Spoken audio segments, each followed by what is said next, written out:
Orang mau milih seorang pemimpin, kenapa harus percaya sama burung, kadang ayam? Kenapa nggak memilih dengan hati nuraninya? Itu teman saya yang namanya Cahyanto dan Hizbullah, itu bilang gini, nulis lekere, kirim aja karyamu. Yang penting Indonesia tahu, masalah juara ada jurinya. Halo sahabat KTV, berjumpa lagi kita pada kesempatan kali ini. Nah, pada sesi ini kita akan mengadakan dialog interaktif nih sahabat KTV. Dan juga tentunya sahabat KTV masih bersama saya, Ida Susanti, selaku host pada kesempatan kali ini. Dan as usually di studio ini kita gak sendirian sahabat KTV, karena tentunya udah ada narasumber yang begitu luar biasa. Beliau adalah Bapak Rahmat Santoso yang merupakan penyair dan juga penulis kritik. Mungkin langsung saja kita sapa orangnya. Selamat datang Bapak Rahmat Santoso. Ya.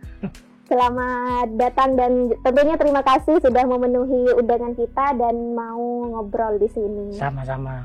Baik. Nah, mungkin langsung saja ya sahabat KTV, karena pada tema dialog interaktif kali ini adalah puisi adalah hidupku, yang tentunya sangat cocok sekali ya diperbincangkan dengan Bapak Rahmat Santoso selaku penyair di sini. Nah, Bapak Rahmat Santoso, kalau boleh tahu nih, kayak memulai, kapan sih awal mulanya memulai sebagai penulis atau penyair? Kalau penulis itu saya SMP kelas 3. Oh, dari SMP. Ya. Oke. Belajar nulis, nggak karuan, nggak ngurus. Yang penting saya nulis. Oke. Itu karena ada pelajaran bahasa Indo atau gimana tuh, Pak? Ya, ada tugas membuat puisi, saya coba jiplak karya orang. Oke. Terus gitu. Dari membaca Dari gitu membaca, ya, sering mengamati. Coba jiplak karya orang. Misalnya karya orang itu, aku ingin mandi di sana, saya rubah balik cuma mandiku mau di sana. Cuma dibalik pertama. Oke, jadi pertamanya itu belajar dari membaca orang, punya karya orang. Karena tanpa membaca tentunya kita juga tidak bisa menulis, saling terikat. Nah, untuk itu dari SMP nih Pak, sehingga kayak punya puisi adalah hidupku gitu. Puisi adalah hidupku. Mungkin bisa diceritakan perjalanan singkatnya gitu, kenapa bisa menemukan kehidupan dalam puisi tersebut? Menemukan kehidupan dalam berpuisi atau menulis itu ceritanya saat saya sering tidak di rumah. Bahkan sampai sempat dicari sama almarhumah ibu. Makanya nanti ini saya waktu itu tercipta doa ibu. Sampai saya akan sering di sanggar seni makan hati. Itu sanggar ketika SMP? Enggak, sudah secepatnya. Dan terus saya masuk di Unira sempat menjadi penerusnya Teater Agora. Makanya di sini saya dari ide-ide itu muncul doa ibu.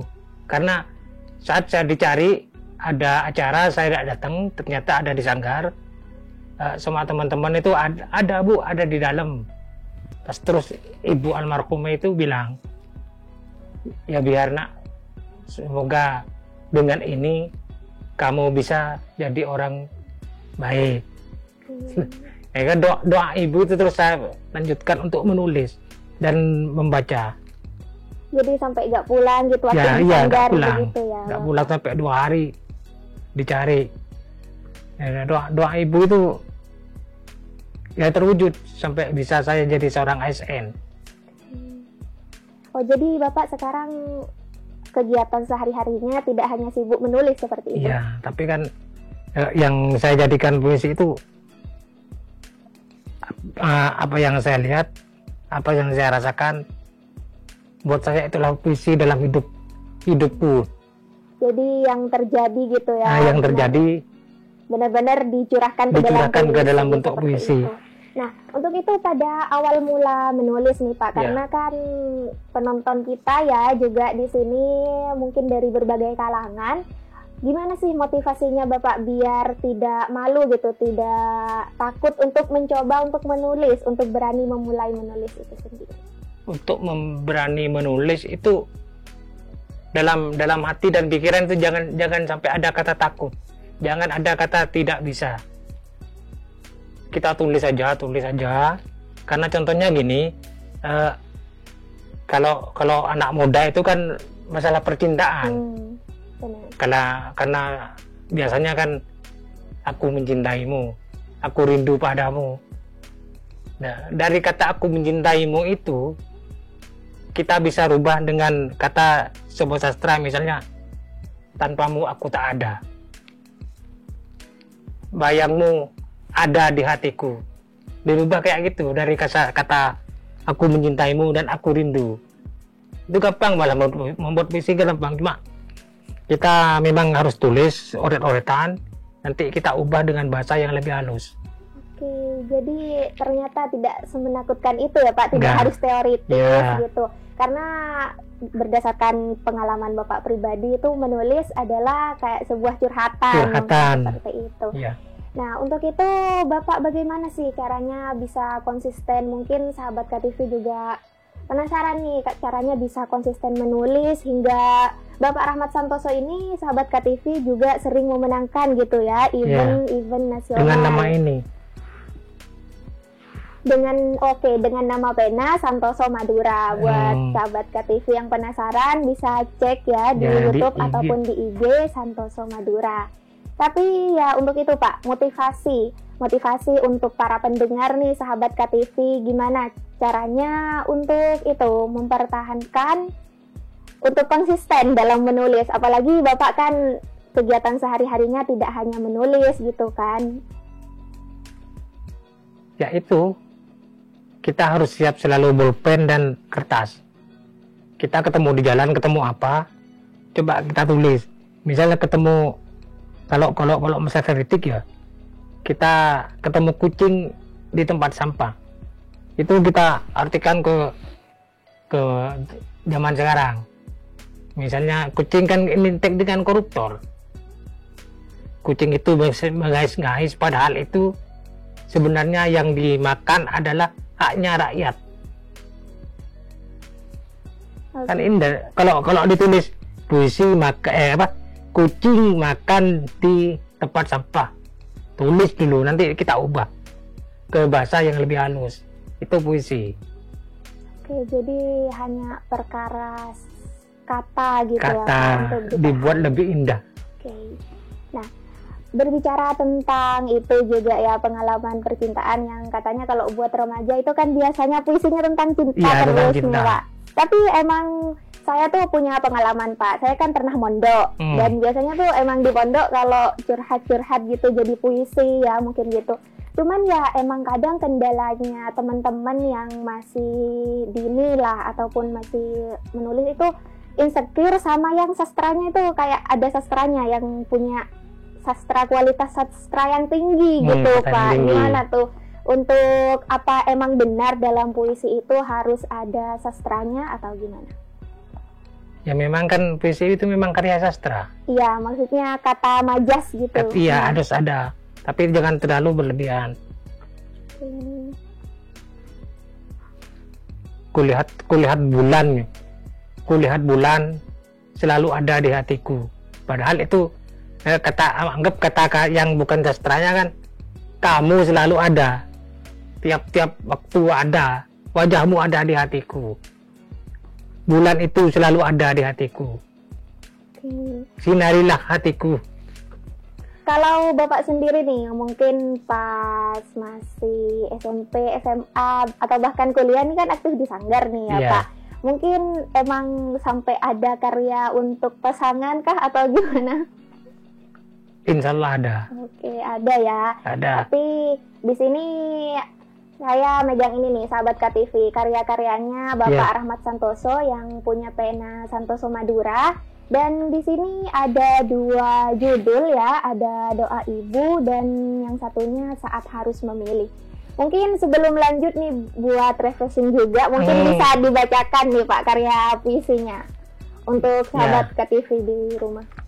Untuk yang pertama saya bacakan yang Doa Ibu, karena memang ini benar-benar doa seorang ibu untuk anaknya. Ini pernah dibacakan di pegawai Unira yang namanya Leli Rahmawati di YouTube juga. Oh. Doa Ibu, karya Santoso Madura. Seluas alam dan isinya, itulah doa malaikat tak bersayap. Dialah Ibu. Maka aku berteduh di bawah langit. Maka aku berjalan di atas bumi. Maka aku hirup dan bernafas dengan oksigennya. Maka aku berwuduk air sejuk. Doa Ibu sampai ke langit, terdengar oleh Sang Maha Kuasa. Doa Ibu tak terputus hingga akhir zaman. Itu memang, inspirasi ini memang muncul dari seorang ibu saya. Oke, jadi memang puisinya benar-benar dari pengalaman pribadi Ya. dan untuk ibu ya. Dan tentunya memang banyak karya-karya dari penyair itu biasanya tentang ibu, Ya. karena memang ketulusan seorang ibu tidak pernah ada duanya. Karena kan ibu baru terakhir bapak. Iya. Nah, untuk itu Bapak, untuk karya-karyanya Bapak ini mungkin teman-teman yang ingin menjumpai nih Pak, bisa disampaikan, mereka bisa lihat atau pernah terbit di buku apa saja nih Pak?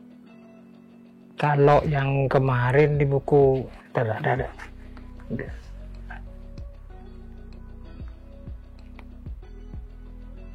Ada di HP soalnya. Bentar ya. Baik. Mana nih, seru sekali. Yang kemarin datang di kreatif nulis itu. Yang event Masuk. nasional itu Iya. ya, Pak. Yang event nasional.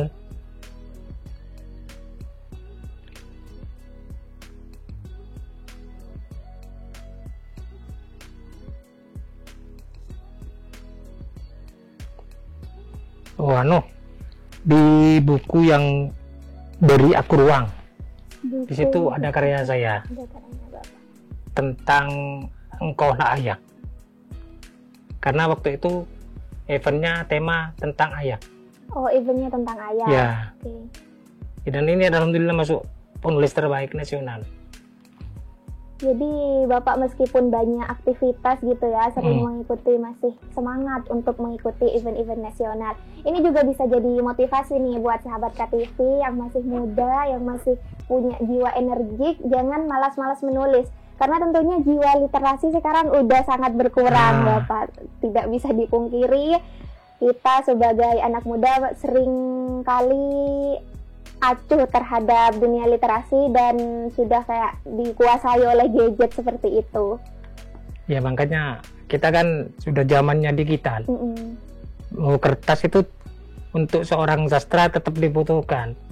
Kita boleh pakai HP, kita nulis di HP, coba kirim, ada event kirim.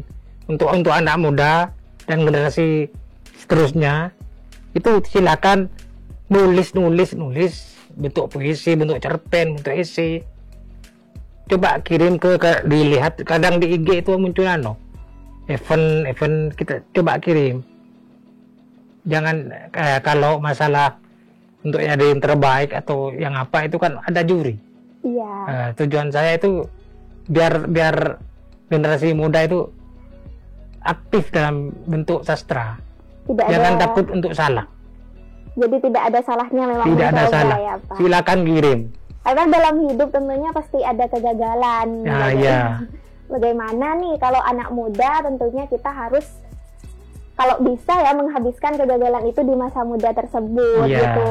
Bapak Rahmat Santoso di sini yang mempunyai nama pena Santoso Madura benar-benar menginspirasi kita semua, sekaligus tamparan ya mungkin sahabat KTV buat kita yang sudah acuh gitu, udah mulai tidak membaca dan menulis, padahal itu sangat penting sekali. Nah, mungkin juga yang jadi pertanyaan karena kita di sini sudah generasi ini ya, kayak era digital lah. Era digital. Menurut Bapak Rahmat Santoso sendiri, kenapa sih kita harus menulis gitu Pak? Apa pentingnya kita menulis gitu? Apalagi karena dengan menulis kita tahu. Awalnya dengan membaca. Iya. Kita tahu antara hidup dan kehidupan. Kita baca, kita tulis, simpen. Kalau tidak mau untuk orang lain, simpen aja. Yang penting kita harus kreatif. Juga sekaligus mengasah keterampilan gitu. Keterampilan. Oke. Nah, untuk Bapak Rahmat Santoso mungkin juga ada yang mau disampaikan nih ya untuk anak-anak muda gitu, mungkin motivasi atau lain semacamnya untuk mengajak lah istilahnya anak muda untuk terus semangat menulis gitu.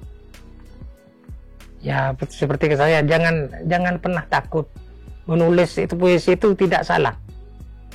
Misalnya kita menulis puisi itu tidak harus banyak, karena sekarang sudah ada puisi itu tidak harus sama dengan yang di teori.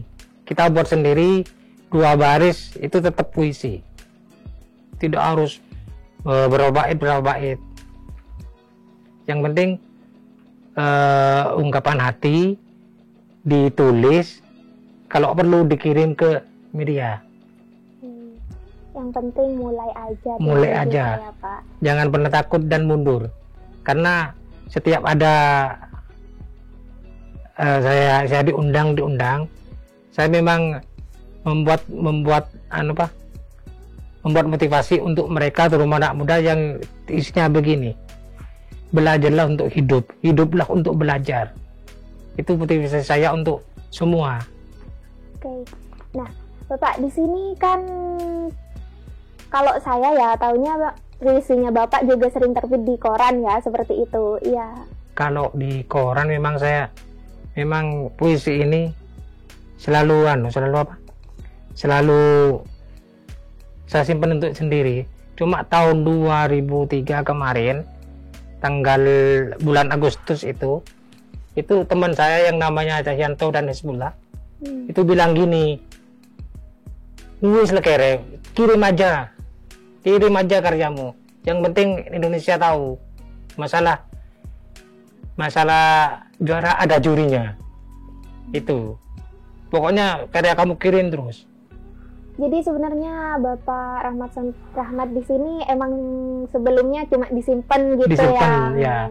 Disimpan, di staples ditaruh. Jadi mulai ngirim ke media atau event-event lomba gitu dari tahun berapa, Pak? Kemarin aja, coba berani.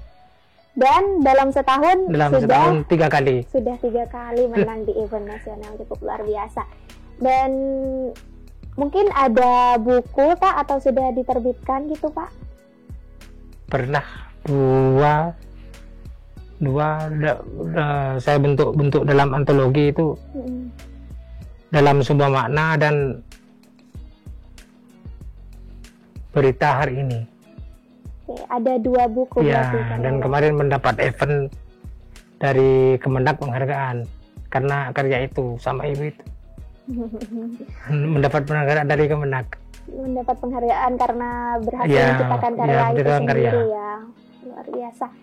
Berarti Bapak di sini benar-benar kalau memang tidak sangat jatuh cinta lah pada puisi, tidak mungkin ya Pak di sela-sela kesibukan masih menyempatkan untuk berkarya. Baik, mungkin selanjutnya ada yang ingin disampaikan lagi Pak terhadap pendengar gitu, sahabat KTV. Untuk pendengar atau sahabat KTV, ayolah berkarya. Jangan pernah merasa takut. Puisi itu tidak menakutkan. Puisi itu indah. Jangan, kata anak-anak muda, jangan kasih kendor. Jangan kasih kendor. Jangan kasih kendor. Terus berkarya. Gitu ya Pak. Oke. Nah, kenapa nih yang dibawa ke sini 2 puisi ini? Mungkin ada cerita gitu Pak dari puisi kan kalau yang Doa Ibu tadi sudah diceritakan ya. Mungkin ada cerita tentang saat harus memilih ini karena saya baca tentang Indonesia gitu. Ya, karena ini kan sekarang udah hampir Katanya teman saya itu serangan mengucilkan Fajar. Nah di situ saat benar-benar saya muncul dari teman saya itu. Serangan Fajar, saya lihat status di serangan Fajar. Saya muncul puisi saat harus memilih. Karena setelah dibaca, saya lihat media-media itu di TikTok atau di apa itu, orang mau milih seorang pemimpin, kenapa harus percaya sama burung, kadang ayam? Kenapa enggak dengan memilih dengan hati nuraninya? Kenapa harus menunggu serangan Fajar? Gitu. Oke, jadi Bapak ini dalam karya-karyanya emang cukup melihat situasi dan kondisi lingkungan sekitar gitu ya. Tulis ya. Seru juga ya Pak, mungkin habis ini saya juga harus belajar sih kayak gitu ketika melihat sesuatu. Karena emang seperti yang Bapak katakan tadi, kalau anak muda itu ya puisinya biasanya cuma tentang itu, percintaan aja gitu. Kalau anak muda mesti kayak itu. Terus gimana tuh Pak caranya Bapak, mungkin kan sudah melewati masa-masa itu ya, caranya beradaptasi, kenapa sih harus move on, nggak melulu tentang percintaan nih, harus ada inovasi gitu? Ada sebagian, tapi lebih banyak yang ke ini saya sudah menjadi karakter.